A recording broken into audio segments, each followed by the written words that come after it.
do I attract abundance? I think it's a pretty big question nowadays. A lot of people are asking and wondering and trying to figure out. And pretty much, the new way spirituality and stuff, I think a lot of people are thinking about it, talking about it, right? It's a pretty hot topic. So I'm going to talk about it today. By the way, my name is Crystal Hoban, aka Crystal Clear Mystic. And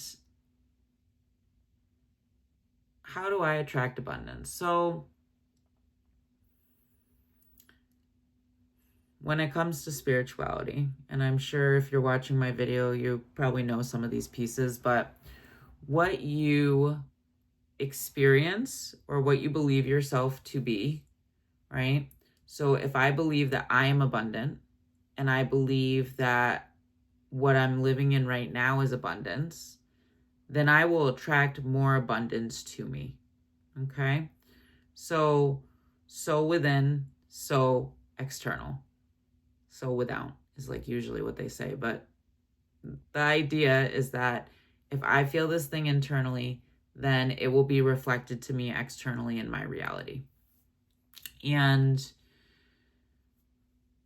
when it comes to feeling abundantly internally, right, there's a couple of different things that come with that process and kind of getting to that point.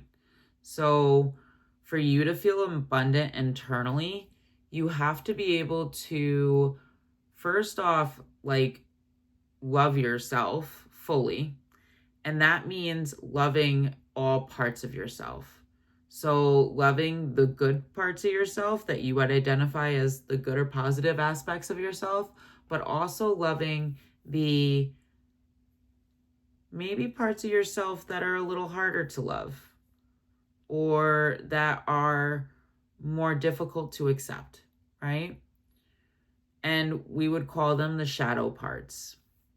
So when you can integrate this part of yourself that you really like and enjoy and the part of yourself you feel good about, but you can also integrate this part of yourself that maybe feel more difficult to love. So one thing that keeps coming to mind as I'm saying this is for some people, when they are very deep lovers or they love very deeply or feel really deeply, they can kind of be a little bit clingy in regards to relationships or dynamics or situations.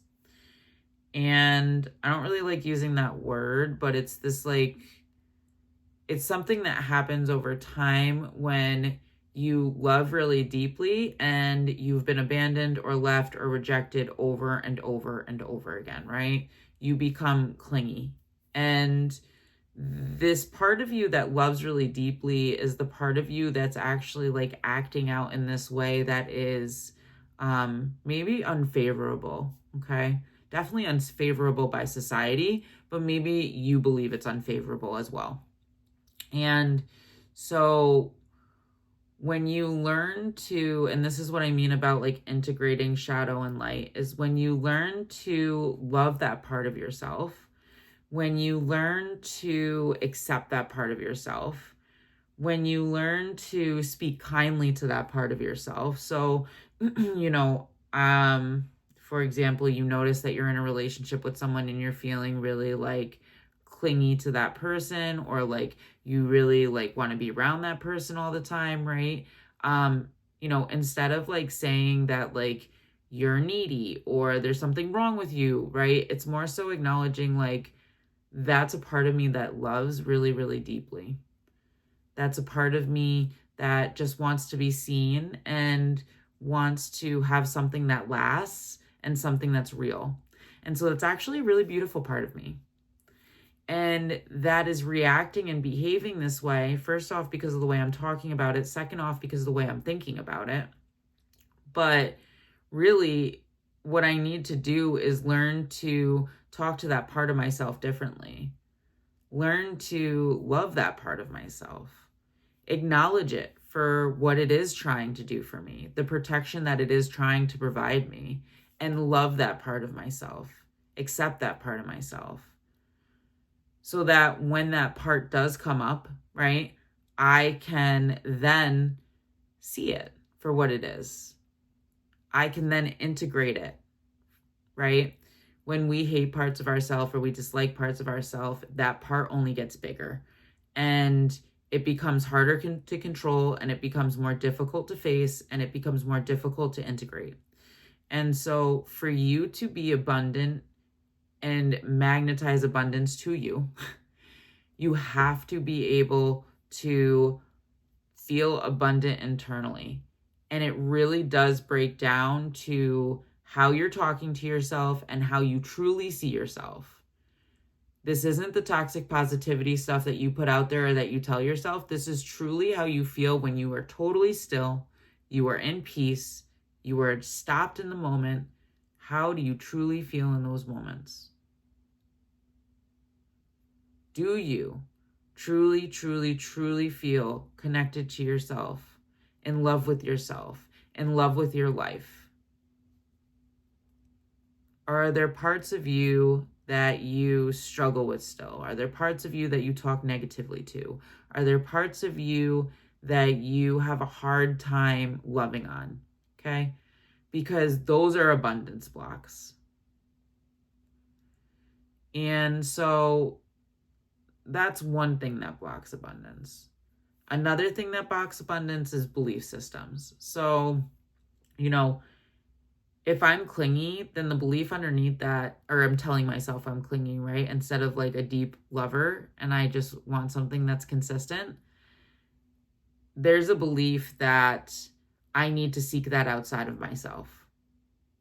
There's also a belief in that space that I don't deserve that, right? There's also a belief there that I can't give that to myself, that I need to seek that outside of myself, right? So, those are then the blocking beliefs that are abundance blocks. So when it comes to attracting in abundance and what that looks like and feels like and how to do that, there is very much this deep integrational work that has to happen internally for that to be reflected to you externally. And for you to raise your vibration and be able to raise your energy, that has to be, those parts of yourself have to be accepted. Those beliefs have to be reframed and shifted into something that is more true and healthy, right? So that you can see yourself as abundant. So therefore you can then radiate that externally so the quantum field can feel you and radiate that into you. So I hope that made sense. This is a piece of understanding how to bring in an abundant life. And, I do one-on-one sessions with people. So if you are interested in my embodied empowerment coaching, this is a part of what I do in those sessions. I can help you kind of be able to figure these things out, access these things, learn what you need to shift to be able to remove the abundant blocks. But really, it starts with you. So I hope that was helpful. And you truly are abundant, but you will only bring abundance in if you truly believe that. So please feel free to check out my website and my offerings, and love and light.